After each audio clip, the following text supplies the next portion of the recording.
Order number 14, motion. Approval of the calendar of the National Assembly for 2024.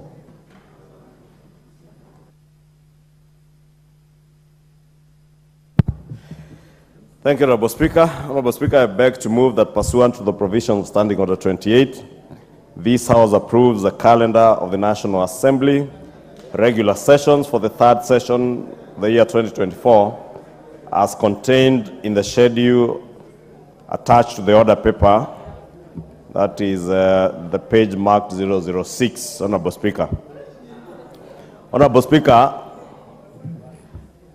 the House Business Committee, having been reconstituted yesterday, Honorable Speaker, met and proposed this new calendar for this year, rather for this session, third session of the year 2024. And Honorable Speaker, this calendar constitutes a total of 122 sittings, beginning yesterday, running all the way to the 5th of December this year. This, Honorable Speaker, excludes any special sittings and extra sittings that the House may resolve to sit, depending on the workload that will come in the course of the session. Honorable Speaker, as members are also aware, the first part of this session is largely guided by the submission of the budget policy statement and the medium-term debt strategy, which we expect to be here by the 15th of February, that is tomorrow, and should be considered and adopted by the House within a period of 14 days. And that, Honorable Speaker, tells members that all members of departmental committees and those that sit in the Budget and Appropriations Committee will have a rather busy 2 weeks, first 2 weeks. And I hope they will all be available. Honorable Speaker, the Division of Revenue Bill also is expected to be in the National Assembly by the 10th of March this year. And Honorable Speaker, additionally, the second part of the session will be guided by budget timelines on conducting public hearings by the Budget and Appropriations Committee on the annual budget estimates. And as such, this should be undertaken into account before the committee tables its report on the estimates for approval by the House. Honorable Speaker, as you may also be aware, mid-June will be pronouncement of the budget highlights and the revenue-raising measures, and thereafter approval of Budget and Appropriations Committee report on the annual estimates, introduction, approval of the Appropriations Bill. You may also note, Honorable Speaker, that the Finance Bill, the Appropriation Bill, and the Supplementary Appropriation Bill should be approved by the 30th of June 2024. Honorable Speaker, the preparation of the calendar has also taken into account the Easter holiday, and I note today many of us donning the Ash Wednesday sign, those of us who profess the Catholic faith. And Honorable Speaker, with Good Friday being on the 29th of March 2024 and Easter Monday being on 1st of April 2024, this is a time that will be on a short recess. And Honorable Speaker, the House Business Committee has also endeavored to take care of our Muslim brothers and sisters who will be having their Ramadan from the 9th or 10th of March this year, and therefore just about a week after or so, we shall have our short recess, and therefore not have to bear through the Ramadan and have a very strenuous period working in the House. They will be on a short recess.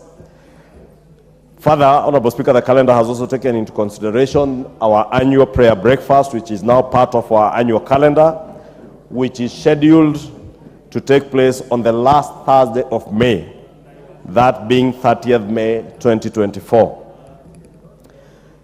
Honorable Speaker, finally, the calendar has taken into consideration the school's calendar for both primary and secondary school holidays.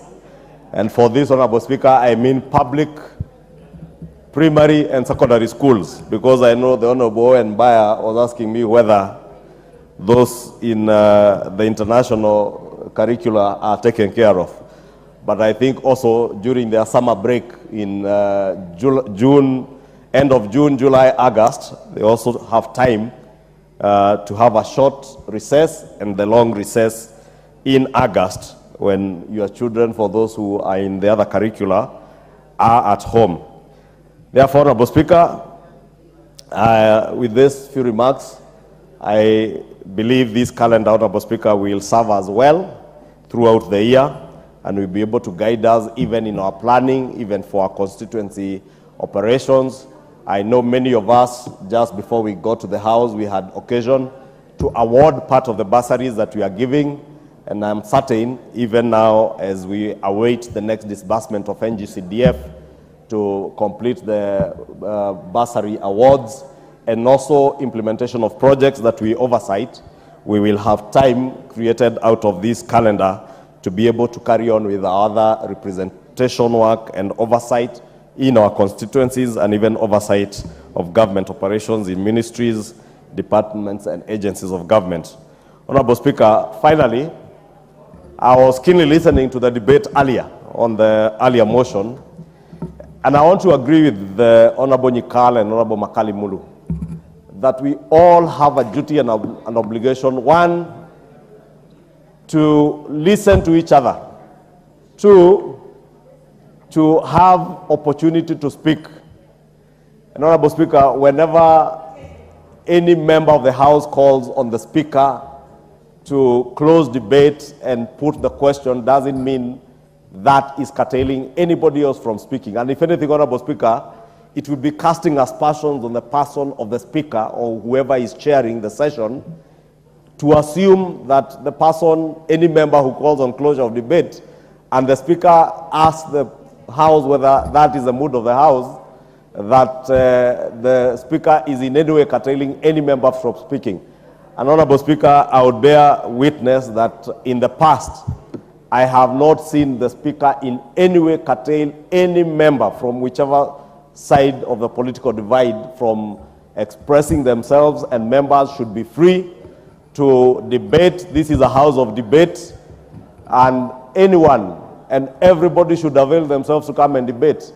Honorable Speaker, I want to encourage my colleagues, the Honorable Nyikal and Honorable Makali Mulu, and I know the two of them are quite diligent and present always in the House, and pray that even those others who want to come and speak, they will always be as available as the Honorable Nyikal, and take time, all of us, to read and get the gist of whatever is before us in the House, so that you offer meaningful contributions, and contributions that you also show people in your constituency and Kenyans at large that you truly understand what you are doing here, Honorable Speaker.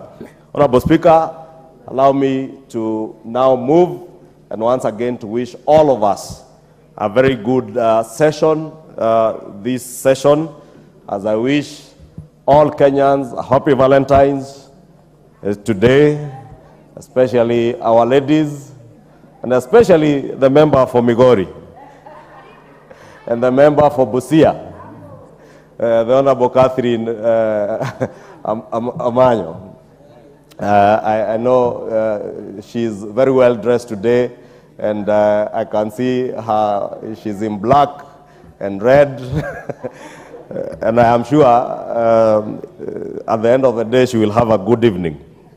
Honorable Speaker, allow me to move and request the member for Taita Taveta, sorry, the member for Taita Taveta, the Honorable, to second approval of this calendar.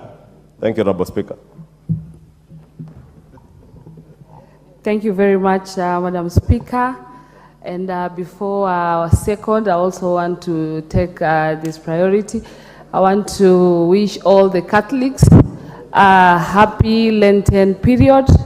I also want to wish a happy Valentine to all other my